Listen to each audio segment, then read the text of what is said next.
Good morning all of you.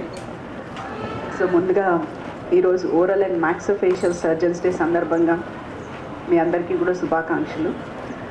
And I really appreciate every year మేఘనా dental college నుంచి ఇట్లా traffic awareness మీద programmes conduct చేయడం అనేది చాలా మంచి విషయం.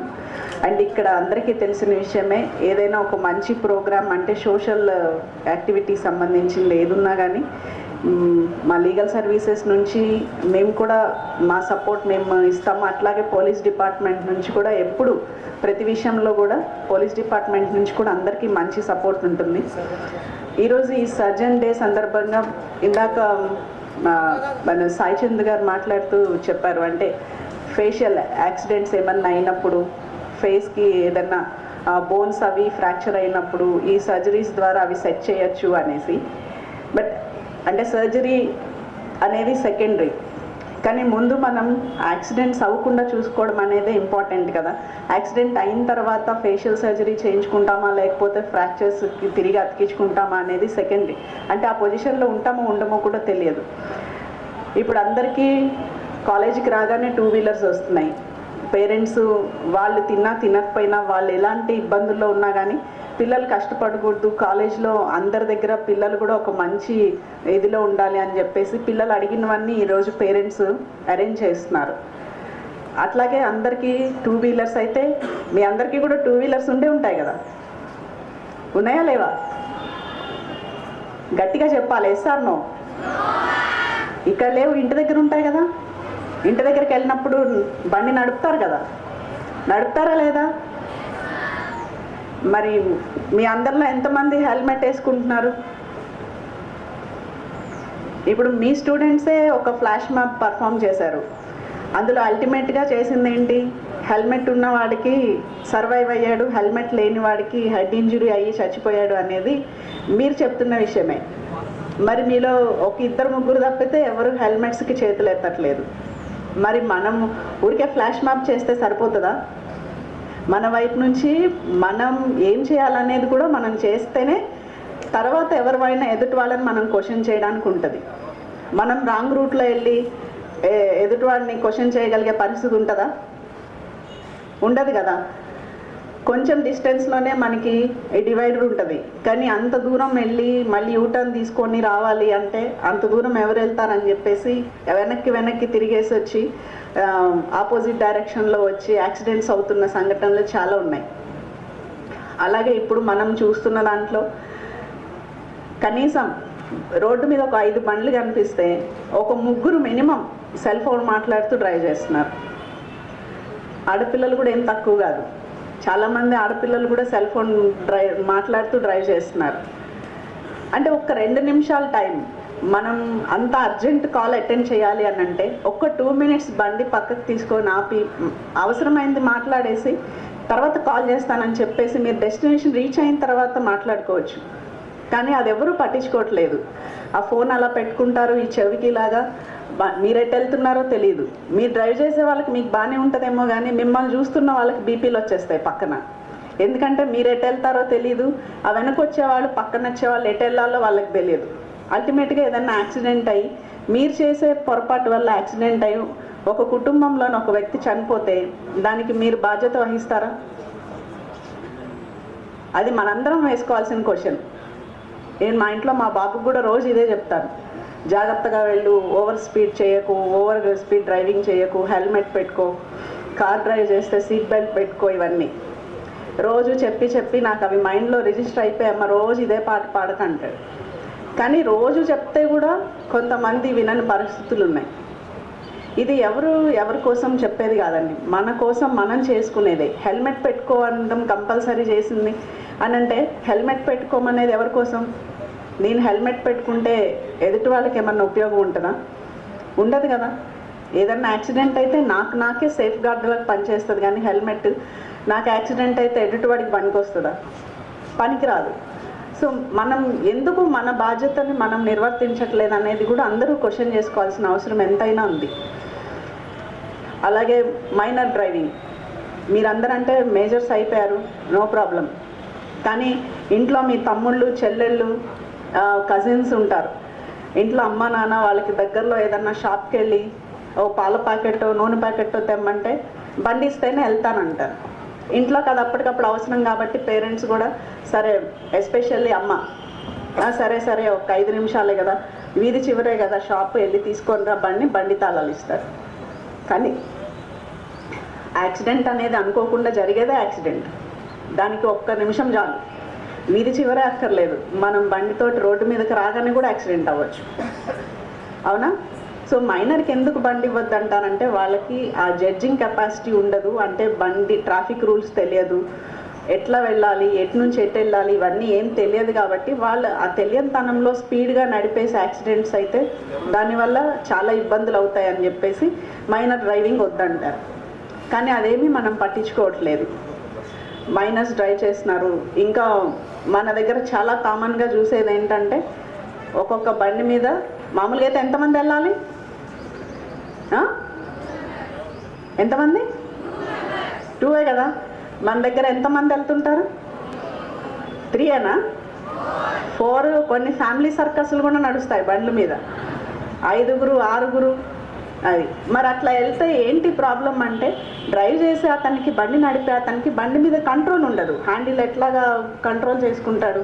అట్లాంటప్పుడు ఏదన్నా ఒక చిన్నది ఏదన్నా అడ్డం వచ్చినా కానీ అతను పడిపోతే ఆ బండి మీద అతనితో పాటు ఉన్న ఫ్యామిలీ మెంబర్స్ ఎంతమంది అయితే ట్రావెల్ చేస్తున్నారో అంతమంది పడిపోయి అందరికీ ఇబ్బంది వచ్చే అవకాశం ఉంటుంది. అందుకని 2 wheeler is meant for only 2 persons.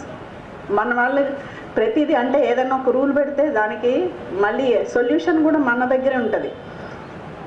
ముఖ్యంగా స్టూడెంట్స్ బండి మీద 3 వెళ్తుంటే పోలీస్ కానిస్టేబుల్, ట్రాఫిక్ పోలీస్ కనిపించాడు అనుకోండి, ఏం చేస్తారు? అంత దూరంలో బండి ఆపేసి ఒకటి దిగిపోతాడు, నెమ్మదిగా నడుచుకొని వెళ్తాడు. ఈ బండి మీద 2 పోలీసులు క్రాస్ చేసిన తర్వాత మళ్ళీ వీడెళ్ళి జాయిన్ అయ్యి అక్కడ ఎక్కుతాడు. ఎవరి కోసం ఇవన్నీ చేస్తున్నారు? మళ్ళీ ఏమన్నా అయితే మనం ఏం అడుగుతాం? గవర్నమెంట్ మాకేం చేస్తుంది, ప్రభుత్వం ఏం సహాయం చేయట్లేదు, ప్రభుత్వం ఏం పట్టించుకోవట్లేదు అని అంటారు. మనల్ని మనం సేఫ్గార్డ్ చేసుకోకుండా ఎవరినైనా క్వశ్చన్ చేసే అధికారం మనకు ఉందా? లేదు. మీలో అందరూ బండ్లు నడుపుతామన్నారు కదా, మీలో ఎంతమందికి లైసెన్స్ ఉంది? చేతులు ఎత్తండి. వరకు హ్యాపీ. వాళ్ళు లేకపోతే ఇప్పుడే స్పెషల్ డ్రైవ్ పెట్టించేసి ముందు అందరికీ లైసెన్స్లు ఇప్పించాల్సిన పరిస్థితి. మరి ఇప్పుడు మిమ్మల్ని అడగాలి, సార్ మీరు హెల్మెట్స్ పెట్టుకొని వస్తున్నారంటే in case you are riding bikes, మీరు కారులో వస్తే నేను చెప్పలేను, కానీ బైక్స్ ఉన్న వాళ్ళు మీరు మీ లెక్చరర్స్, ప్రొఫెసర్స్ ఎంతమంది హెల్మెట్స్ పెట్టుకొని వస్తున్నారో నాకు తెలీదు. సో అంటే మనం ముందు కరెక్ట్గా ఉంటే మన స్టూడెంట్స్ కానీ మన చిన్న వాళ్ళకి కానీ ఎవరికైనా చెప్పడానికి ఉంటుంది. సో మీ కాలేజ్ డే స్కాలర్స్ కూడా వస్తారా సార్? Only residential? డే స్కాలర్స్ కూడా. So it is your responsibility to check whether your students coming on bikes or wearing helmets, are they possessing valid driving licence. అంటే మీరు ఓన్లీ డెంటల్ సర్జరీ గురించి చెప్పడం ఒక్కటే కాదు, ఈ సోషల్ యాక్టివిటీస్ మీరు చేస్తున్నారు కాబట్టి మీ దగ్గర నుంచి ఆ పర్ఫెక్ట్నెస్ ఉండాలి. మీ స్టూడెంట్స్ అందరికీ లైసెన్స్ ఉన్నాయా లేదా చూడండి, బండి మీద వచ్చే వాళ్ళందరూ హెల్మెట్స్ వేసుకొని వస్తున్నారా లేదా చూడండి. ఇక తాగి బండి నడపడం అనేది చాలా కామన్ అయిపోయింది ఈ రోజుల్లో. సోషల్ డ్రింకింగ్ అందరికీ చాలా కామన్ అయిపోయింది. ఈవెన్ అమ్మాయిలు కూడా. అమ్మాయిలు దేనికి ఎగ్జంప్షన్ కాదండి, అందరూ అన్నిట్లో సమానత్వమే. అన్నీ సమానం కావాలంటున్నారు కదా, ఇది కూడా ప్రతి దాంట్లో సమానత్వమే తీసుకుంటున్నారు. దానిలో ఎక్కడ ఏమీ అయ్యో పాపం అమ్మాయిలు అనాల్సిన అవసరం ఏం లేదు. సో డ్రింక్ చేసి బండి నడపడం, ఆ కేసెస్లో అంటే కేసెస్ బుక్ అవ్వడం, ఇవన్నీ మీ కెరియర్ మీద చాలా ఇంపాక్ట్ చూపిస్తాయి. మేము మందు తాగొద్దు అంటే తల్లిదండ్రులు చెప్తేనే వినరు, ఇంకా మేము చెప్తే వింటారా? తాగొద్దంటే ఎవరు వినరండి, ఎవరికి నచ్చింది వాళ్ళు చేస్తారు పని. అందుకని అది ఎలాగో వినరు కాబట్టి మేము రిక్వెస్ట్ చేసేది ఏంటంటే కనీసం తాగిన తర్వాత బండ్లు నడపకండి. ఎవరన్నా మీరు అదర్ ట్రాన్స్పోర్ట్ తీసుకొని ఇళ్ళకి వెళ్ళండి, లేకపోతే మీకు ఇబ్బంది కావచ్చు, మీ వల్ల ఇంకొక కుటుంబానికి కూడా ఇబ్బంది కావచ్చు. యాక్సిడెంట్ అయినప్పుడు యాక్సిడెంట్లో చనిపోతే ఒక విధంగా అంతటితో అయిపోతుంది, క్లోజ్. అలా కాకుండా మీరు ఈ స్పీడ్ డ్రైవింగ్ చేస్తూ ఏదో అంటారు కదా, మోటార్ ఇది టైర్స్ లేట్ చేస్తారు, ఏంటి వీలింగ్, రేసింగ్ వీలింగ్ ఏదో అంటారు. ఇంకా అబ్బాయిలకి ఇంకా అమ్మాయిలు ఎక్కడన్నా రోడ్డు పక్కన అమ్మాయిలు కనిపిస్తే ఇంకా చాలా చాలా చేస్తుంటారు. అదంతా ఆ ఏజ్లో బాగానే ఉంటుంది, ఆ ఏజ్కి కూడా అట్లా చేయాలనేది ఉంటుంది. కానీ దానివల్ల ఏమన్నా ఇబ్బంది వచ్చి ఒకవేళ యాక్సిడెంట్ లాంటిది ఏమన్నా అయిపోయి మీరు ఏదో స్పైనల్ కార్డుకి దెబ్బ తగిలింది అంటే టోటలీ బెడ్ రిడన్ అయిపోయారనుకోండి, అప్పుడు ఏంటి పరిస్థితి ఆలోచించండి. మీ ఫ్యూచర్ ఏంటి, మీ లైఫ్ ఏంటి, మిమ్మల్ని అలా చూస్తూ మీ పేరెంట్స్ ఎంత సఫర్ అవుతారు, మెంటల్గా, ఫిజికల్గా, ఫైనాన్షియల్గా. ఇవన్నీ మనం అప్పుడు ఆలోచించాం. నాకేం కాదు అనే ఒక్క దీనిలోనే ఉంటాం, అందరం అంతే. నాకు కాదు యాక్సిడెంట్, నేను జాగ్రత్తగానే వెళ్తున్నాను. That may be true. చాలాసార్లు మనం జాగ్రత్తగా వెళ్తున్నా కానీ మన పక్కన వాడు అజాగ్రత్త వస్తే కూడా యాక్సిడెంట్స్ అవుతాయి. That we can't help. కానీ ఇప్పుడున్న రోడ్ ట్రాఫిక్ పరిస్థితుల్లో మనం అలర్ట్గా డ్రైవ్ చేయాల్సిన అవసరం ఎంతైనా ఉంది. అంటే మనం ఒక్కళ్ళమే జాగ్రత్త కాదు, పక్కనోడు ఎట్లా డ్రైవ్ చేస్తున్నాడో చూసుకుంటూ డ్రైవ్ చేసుకోవాల్సిన అవసరం కూడా చాలా ఉంది. ఇవన్నీ మనం పాటిస్తే ఖచ్చితంగా యాక్సిడెంట్స్ అనేవి మనం అవాయిడ్ చేయడానికి అవకాశం ఉంటుంది. ఇప్పుడు అనుకోకుండా ఈ రోడ్ అవతల నుంచి ఏదన్నా వెహికల్ టైర్ బర్స్ట్ అయిపోయి యువతలకు వచ్చేసి మనకి ఏదన్నా యాక్సిడెంట్ అయితే అవన్నీ అలాంటి వాటికి మనం ఏం హెల్ప్ చేయలేము, అలాంటివి మనం అసలు యాంటిసిపేట్ కూడా చేయలేము. కానీ మన చేతిలో ఉన్నవి అంటే హెల్మెట్ పెట్టుకొని డ్రైవ్ చేయడం, కార్ డ్రైవ్ చేస్తుంటే సీట్ బెల్ట్ పెట్టుకొని డ్రైవ్ చేయడం. మరి యాక్సిడెంట్స్లో చాలా చూస్తున్నాం, కార్ యాక్సిడెంట్స్ అయినప్పుడు సీట్ బెల్ట్ పెట్టుకోకపోవడం వల్ల, బెలూన్స్ ఓపెన్ అవ్వకపోవడం వల్ల ప్రాణాలు కోల్పోయిన స్టూడెంట్స్ చాలామంది ఉన్నారు.